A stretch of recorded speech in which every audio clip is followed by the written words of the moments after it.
I'm divorcing my wife after she invited her ex for dinner and humiliated me. Now everyone's saying I'm wrong for wanting out.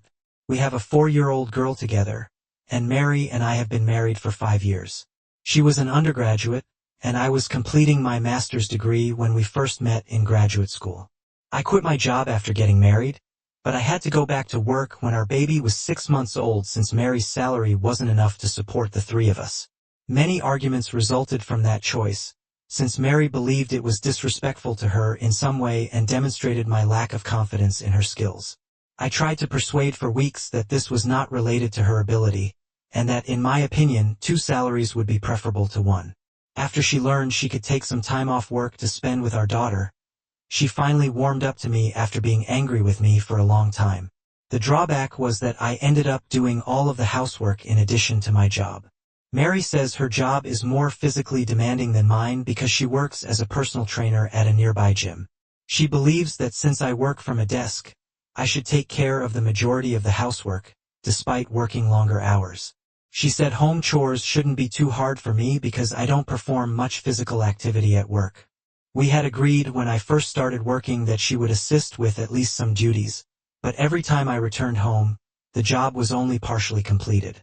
She often claimed to be too tired as an excuse. We would argue about it all the time until I finally gave up on trying to get her to do her share to prevent the frequent conflicts. I started taking care of everything myself. I started smoking because I was so stressed out. Mary also made fun of me for this, claiming that I was merely attempting to flaunt my level of stress. In addition to enduring Mary's constant criticism of my poor cooking, which was mostly her fault because she never assisted with meal preparation, and I had to juggle everything between work and other responsibilities. I had been living like this for the past few years, knowing that leaving would have an effect on our daughter's life. I stayed solely for her sake. I finally gave up and hired a maid last year, covering her money out of pocket. Mary continued to make fun of me because she believed it was a reflection of my poor housekeeping abilities. She was often contrasting me with her father, her uncles, and other men she knew who had no trouble juggling work and home. She would simply laugh it off and tell me to calm down because it was only a joke, even though I would counter that these men most likely had supportive wives. I would be much more enraged by that. We would occasionally have fun together, but the times she would irritate me were what I remembered. I had been thinking about getting a divorce for a while when Mary brought her ex-boyfriend, Luke, 28, home for supper last week. I finally lost it. Her high school boyfriend, Luke, and she dated for nearly 6 years before splitting up because they were attending different universities. The first time she saw him was at the grocery store. He had just moved into our area and had asked him over for supper without even asking me. Even after our marriage, Mary's friends would frequently bring him up and make fun of her for it, so I knew these two were quite the item in high school. However, that didn't prepare me for her overly pleasant and flirtatious behavior during dinner.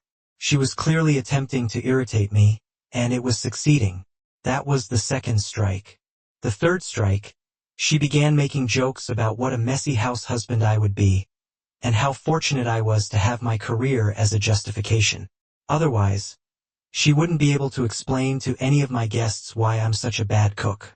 Because Luke is a stay-at-home father of 2 boys, she continued making jokes about how much better he was at everything than I was. She joked that I would never be caught doing anything like that. After telling me that Luke was actually at the grocery store purchasing ingredients for a French dish he intended to prepare for his wife. It made them both laugh a lot. She also mentioned my smoking, claiming that I was only trying to flaunt my stress levels, much like Luke, who was flawless at everything. I was fighting back tears by that point, but I chose to smile through it all because I didn't want Luke to get the pleasure of seeing me cry.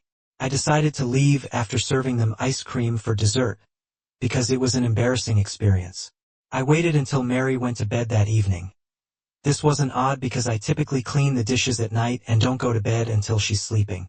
I packed some clothes and other essentials for our daughter and myself, booked a cab, and went to my parents' place as soon as she started snoring. By the time I arrived, it was almost midnight.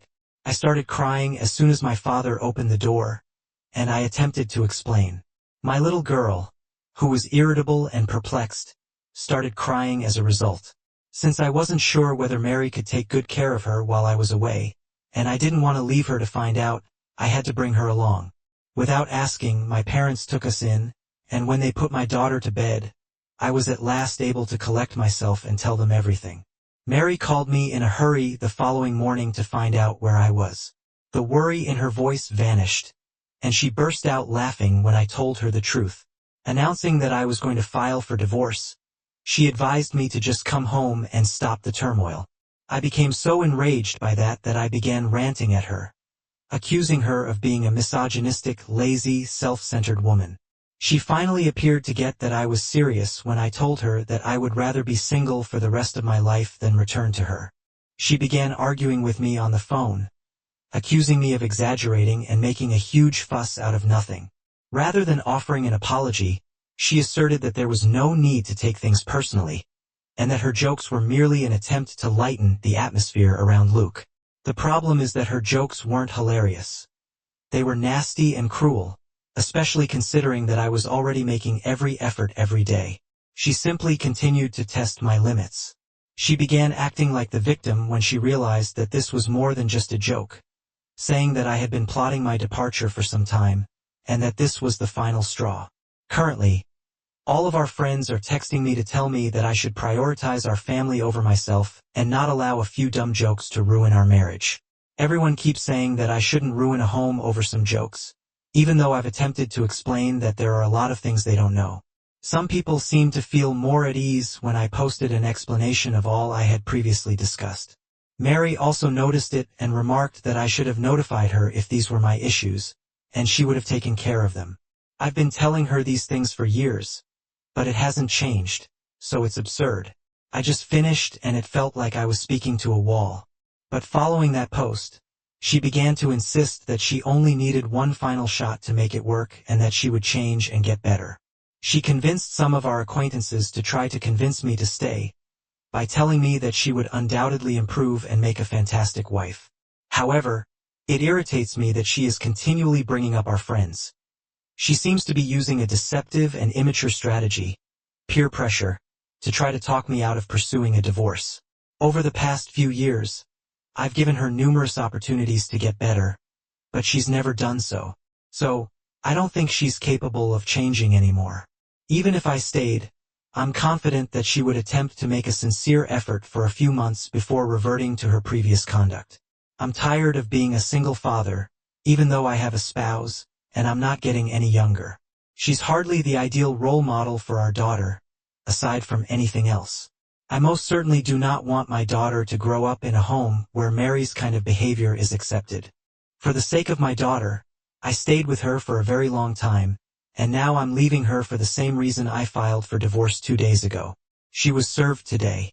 She is upset primarily because she never wanted a divorce in the first place and because I have asked to keep the house where we lived and filed for full custody of our daughter, or sell it and divide the proceeds 60/40, with me receiving the larger portion. Since both of our parents gave us the house as a wedding present, I believe it is only just that I keep it, or that we divide the proceeds from its sale. Because of all the labor and effort I've put in over the past few years, working full-time, raising my daughter and handling all home chores without her assistance, I feel that I should be given the greater part. I believe the petition is quite reasonable because I'm not even asking for alimony, even though I want a divorce. Mary claims I'm being unfair and that I shouldn't have asked for full custody because our daughter is equally hers and mine, which is reasonable. But I don't believe she's capable of being a mother. She may still visit and see her daughter whenever she wants to. I haven't attempted to take away her visiting privileges. She simply does not have her on a full-time basis. After she was served, she called and said I was being crazy and that this was a terrible overreaction. She claimed that since I was requesting full custody in the house, she already didn't agree with the divorce and had good reason to think I was being irrational. It was really embarrassing when she broke down in tears on the other end when I stated that I had thought a lot about it and that it hadn't been easy for me either. It's very clear from everything I've written that Mary isn't a particularly emotional person, so her breakdown is a huge issue. She was crying and told me very dramatically that she had taken everything for granted because she never thought she could bear to lose me one day. She pleaded with me to give her one final opportunity to demonstrate her ability to be a wonderful mother and wife. I had to let her know that my decision was definite and that she had come to the realization a bit too late, even though it was really difficult for me to do so. I couldn't simply return to the life. It was strange and uncomfortable for me to have to stay on the phone and try to comfort her for the following several minutes as she began to cry even more. She eventually stopped sobbing and declared that if our daughter suffered as a result, she would never be able to forgive either herself or me. We might renegotiate the terms of her custody in a few years when she's a little older. So I reassured her that this was only a temporary arrangement. I informed her that although this would be difficult for us both, we needed to strive to be strong for our daughter's sake and make the most of our circumstances. However, she quickly ended the call, and for the next few hours, I didn't hear from anyone. But all of a sudden, our friends have been contacting me once more, telling me that what I'm doing is fundamentally wrong, and that I should think twice before acting. They're arguing that rather than being so heartless and self-centered, I should give it some thought, since Mary is pleading for one more chance. It was only a handful at first, but now it's almost everyone we know, and I'm beginning to seriously think about changing my mind because I might be the bad guy here. I have no idea anymore, since my wife doesn't assist me. Am I the jerk for requesting a divorce and full custody of our daughter? Hello. Following a very hectic week, I'm back with an update. My lawyer and I have been getting ready for the talks for the divorce settlement and custody dispute. Mary and I will first meet with the mediator appointed by the court.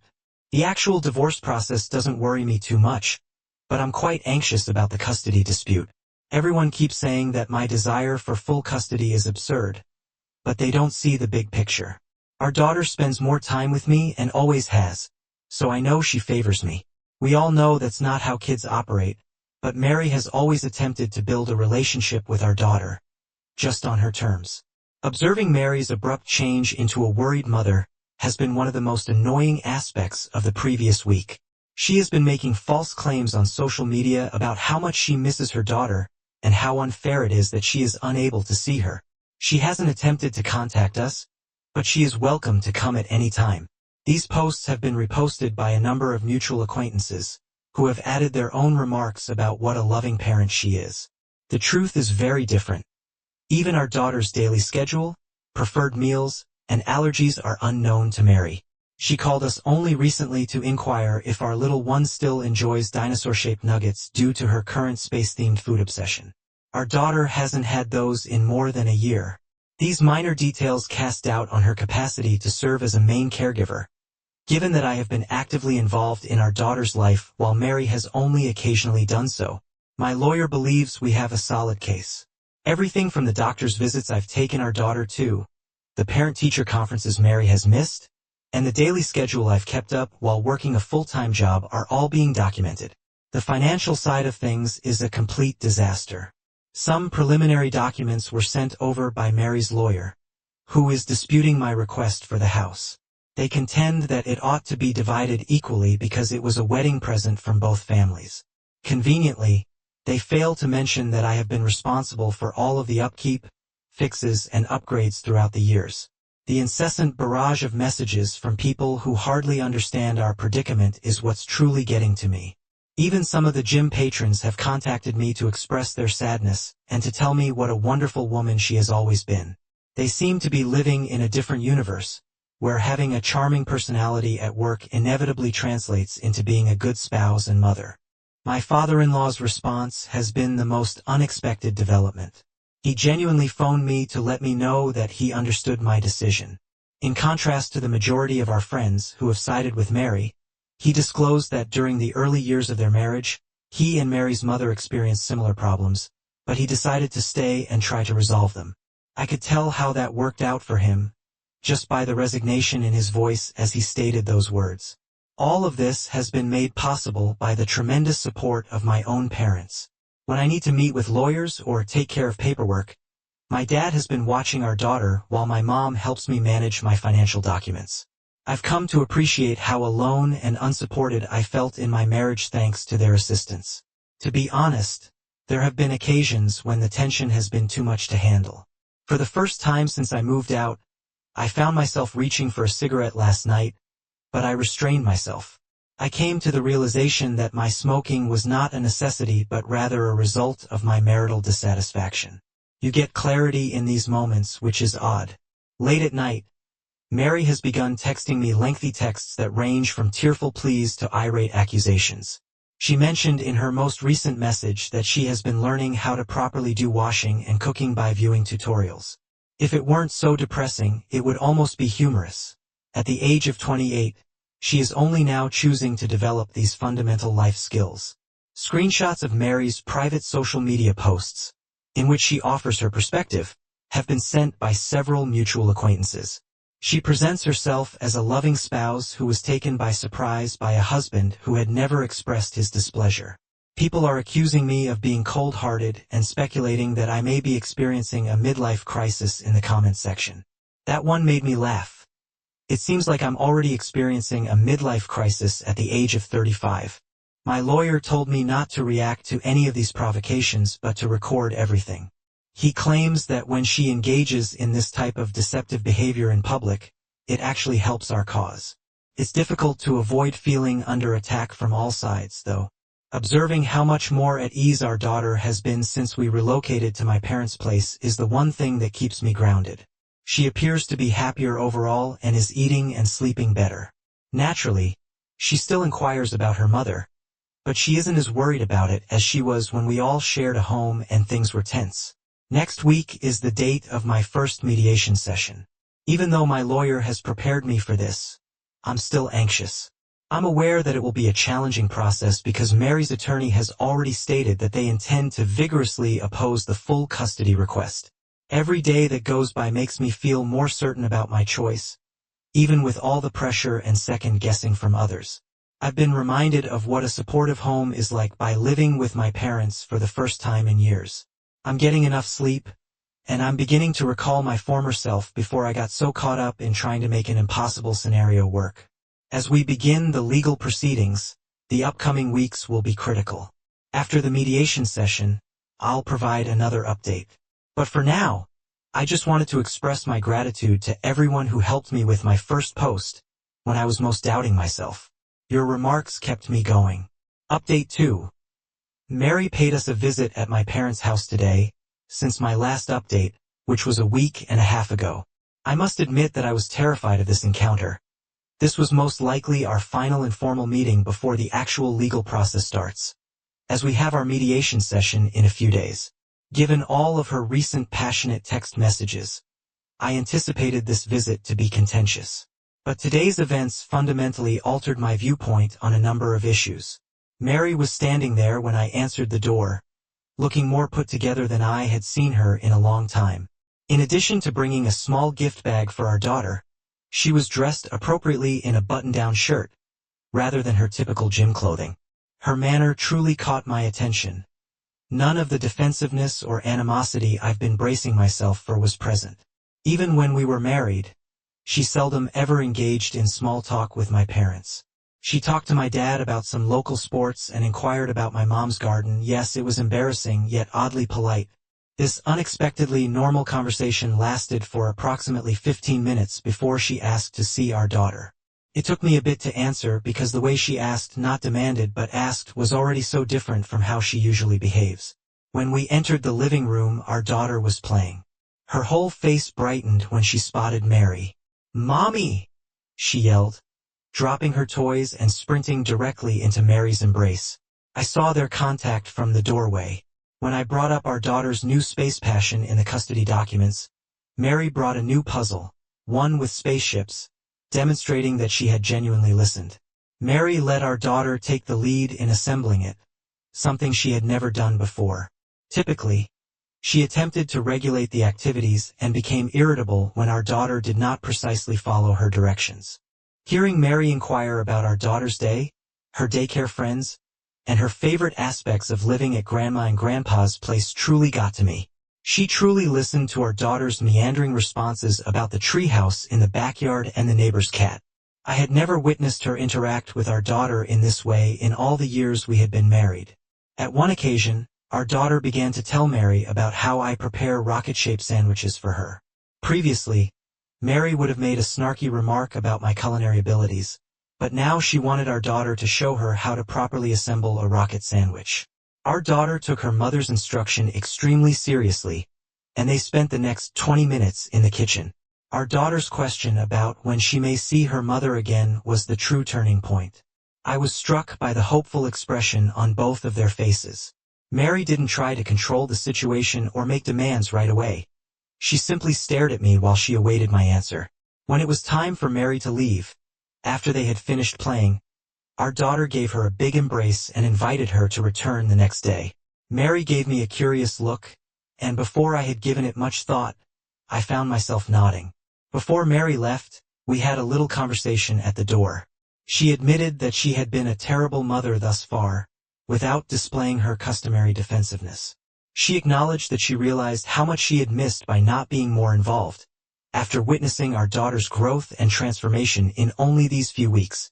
Even though she couldn't be a better wife, she assured me she was willing to learn everything she could to become a better mother. She said she had been attending parenting classes 3 times a week and had hired a nanny to teach her how to properly care for children. Not to gloat, but to show me that she was serious about this, she displayed the diplomas on her phone. She didn't make any lofty claims about changing or try to get me to return. Instead, she simply asked me to reevaluate the complete custody agreement. She proposed that we arrange a timetable that would allow her to demonstrate her ability to be a responsible parent without interfering with our daughter's daily routine. I phoned my lawyer after she departed. I informed her that I would be willing to talk about a joint custody agreement and that I no longer wanted to pursue full custody. She brought up all of the records we had collected demonstrating Mary's prior lack of involvement, but I told her that even if she hadn't been a good wife, I needed to give her an opportunity to improve as a mother. Our daughter's expression of unadulterated happiness today made me realize that even though it's the proper thing to terminate my marriage, I don't have the authority to break off my daughter's relationship with her mother, especially now that Mary is finally demonstrating that she wants to be the mother our daughter deserves. Update 3. Surprisingly, the divorce talks are proceeding considerably more amicably than I had anticipated. Mary and her attorney have been extremely helpful, which I believe is her way of expressing regret for her previous actions. Our daughter's custody arrangements are still being worked out verbally and informally, but we're thinking that she should spend half of the month at her mom's house and the other half at mine. Actually, we're doing just that at the moment. In a few days, my daughter will move in with her mother. This arrangement first made me nervous, but Mary has really come through for me, to my great relief. She has begged her father for assistance, and he has been more supportive than some of my closest friends, even when our marriage ended. He still gives me a call every day to see how I'm doing, and sends me photos of the bedroom he's helping Mary furnish for our daughter. Additionally, the house matter has been settled more readily than I had thought. In recognition of the extra effort I had put in over the years, Mary agreed to sell it and divide the revenues 55-45 in my favor. This solution was actually proposed by her attorney, demonstrating their sincere desire to be fair.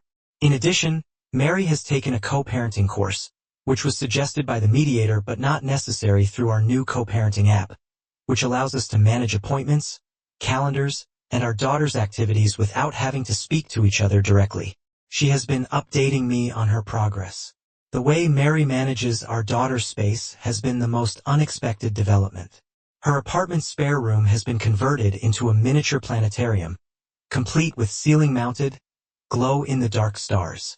In order to maintain continuity between houses, she asked me for our daughter's nighttime ritual, which she has been practicing with her father. Since neither of us believes that a 2-week period without seeing either parent is healthy for our daughter, I continue to see her every few days while Mary is away. We've arranged for Wednesday supper with whoever doesn't have her that week and alternating weekends. Instead of rehashing our marital problems, the mediation sessions have been fruitful since they have focused on realistic co-parenting techniques regarding managing school schedules, healthcare decisions, and holiday plans. Mary has been actively engaging, taking notes, and posing pertinent questions. No more conflict on social media or late-night texts. We've set clear contact boundaries. Our lawyers or the co-parenting app handle everything. In a last update, Mary willingly removed all of her earlier posts regarding our predicament and said that we are resolving the matter in private for the sake of our daughter. Through all of this, her father has been an unanticipated blessing. In addition to teaching Mary how to be a parent, he also acts as a mediator between us when tensions arise. He set up a meeting with both sets of grandparents last week so we could have a reasonable conversation about our disagreements over preschool alternatives. In the end, we came up with a solution that satisfied everyone. Our daughter appears to be adjusting to the new situation rather nicely, although we're attempting to keep things somewhat consistent by bringing her favorite stuffed animals with her when she moves between homes. She is thrilled to have 2 rooms and 2 sets of toys, without showing any signs of concern. She stopped asking when we were returning home and instead talked about Mommy and Daddy's houses. Our lawyers are taking care of the financial matters expertly, with explicit instructions on how much each of us will pay and how the funds may be utilized. We are creating a joint account especially for our daughter's costs. Mary proposed this on her own because she wanted to make sure that our financial obligations as co-parents were transparent. We have a thorough parenting plan that addresses everything from medical choices to education. Even instructions on how to manage future relationships have been included, such as meeting any possible new partners before presenting them to our child. I am aware that there are still obstacles in our way. This is only the start of our co-parenting adventure, and there will surely be setbacks. However, for the first time since it all started, I have genuine hope that we will be able to prioritize our daughter's needs and cooperate as parents, even if we are unable to cooperate as spouses. The most important thing is that my daughter is happier than I have seen her in months. Both Mary and I now realize that letting go of the previous hurts is less essential than becoming good co-parents. I'm glad we were able to come to an agreement that prioritizes our daughter's welfare while still enabling us to have deep connections with her. I appreciate all of your help and guidance during this trip. When I was having self-doubt, your advice kept me going and helped me make choices that would benefit my daughter and myself. This community has been an amazing source of insight and strength.